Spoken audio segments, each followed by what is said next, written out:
Hold up.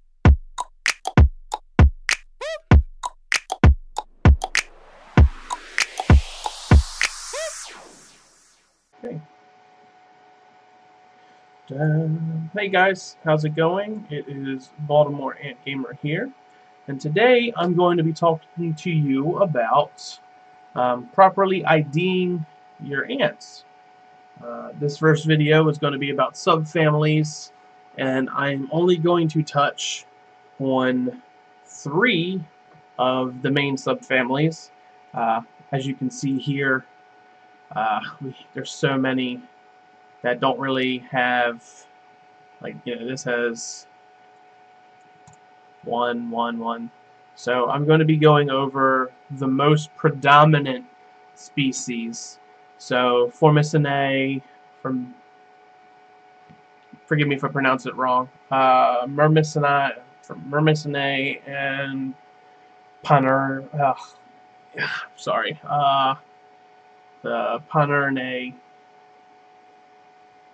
all subfamilies. Those are the 3 subfamilies I'm going to be talking about the most, and telling you guys how to properly ID your ant. And this is one of probably the easiest steps a lot of people do, and some people don't even know how to do it. So the very first thing I do when someone tells me, hey, I have a species of ant, here I have a picture of an ant, can you properly ID it for me?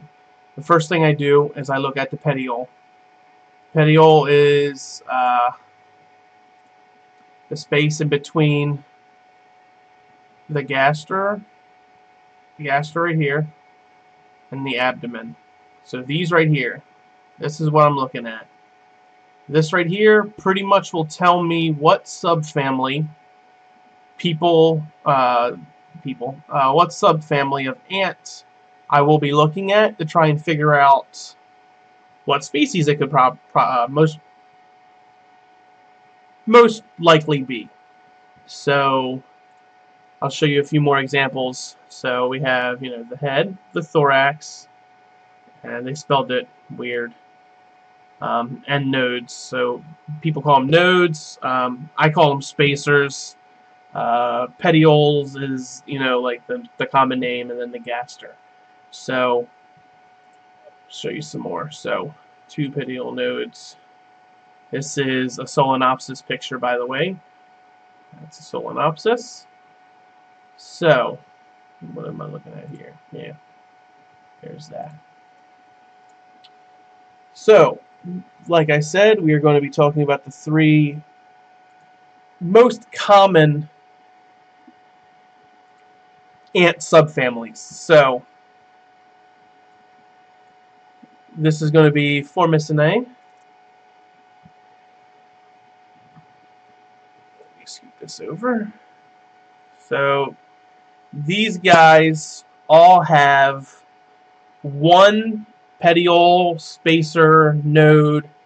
They all have 1. So if you have an ant, if you have a Lasius, if you have a Campanatus, Formica, Brachymyrmex, all of those 4 very common ants are all a part of the Formicinae family. Here's a whole list of a whole bunch of other ones. So if your ant happens to have 1 petiole, 1 spacer, 1 node, this is where I would go. I would come in here and I would look under here to see where I would go to next. So that would be for 1 spacer. If your ant has 2 spacers, you come to the Myrmicinae section where they have 2 spacers. So some of the most common ants on this, you have the Atta species, you have the Phytol, Trachymyrmex, Chromatogaster, Tetramorium, Pogonomyrmex, you have the Solenopsis, you have Messer, and Aphenogaster. So this one is one where most people, I believe, will be looking, because it has just so many ants in this compared to the other ones. I believe this is the #1 subfamily of ant.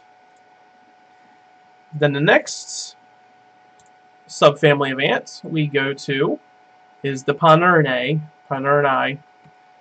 and these guys are a little different. However, they have, like it says here, they have a constricted gaster.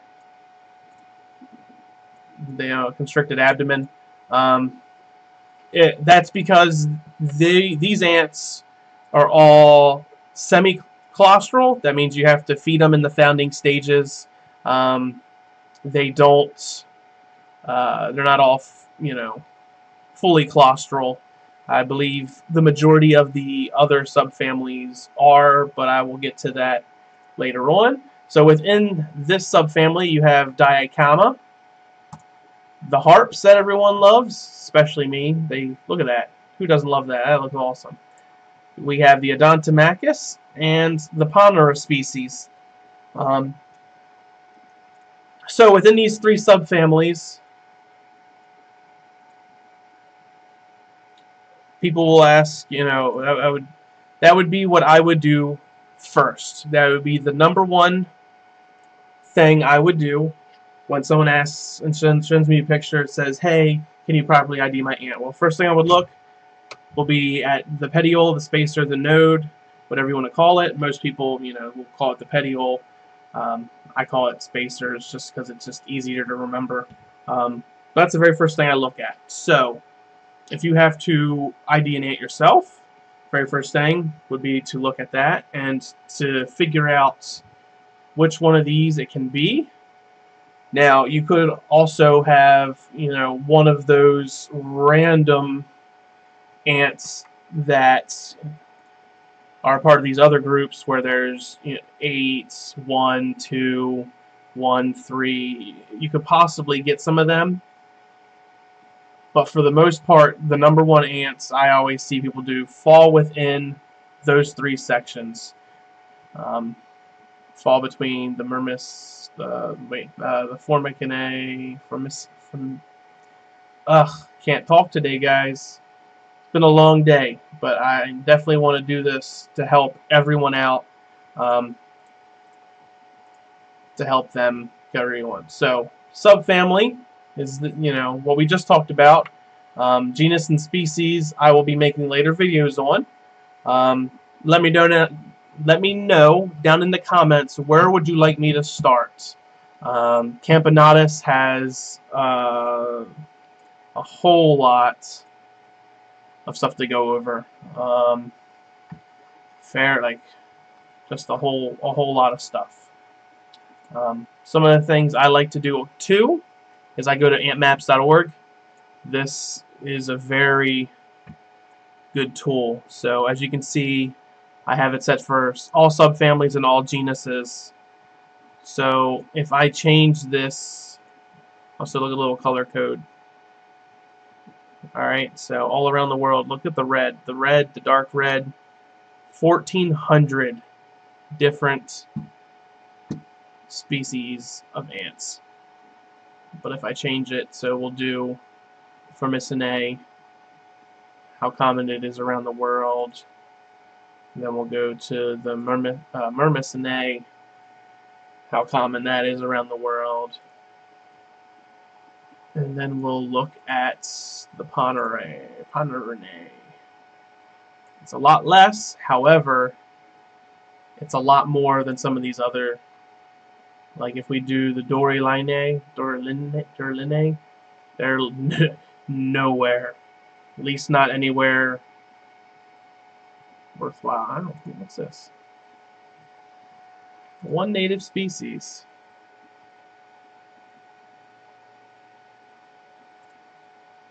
Huh.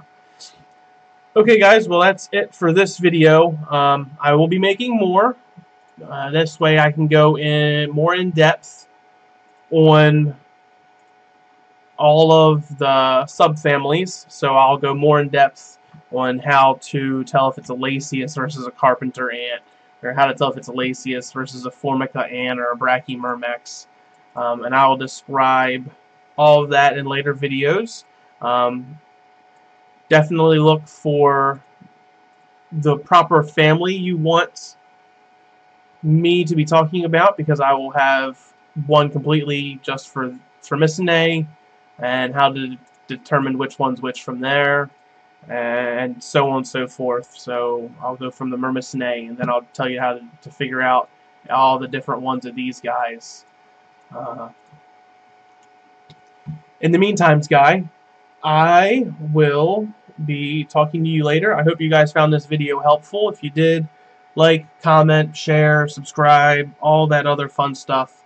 I definitely want to help as many people as I can. This way they can ID their own ants, or you can learn how to do it yourself so you can help other people. And then we'll just keep helping everyone, and just it'll be awesome. Anyways, guys, that's it for me. Signing out. Have a good day.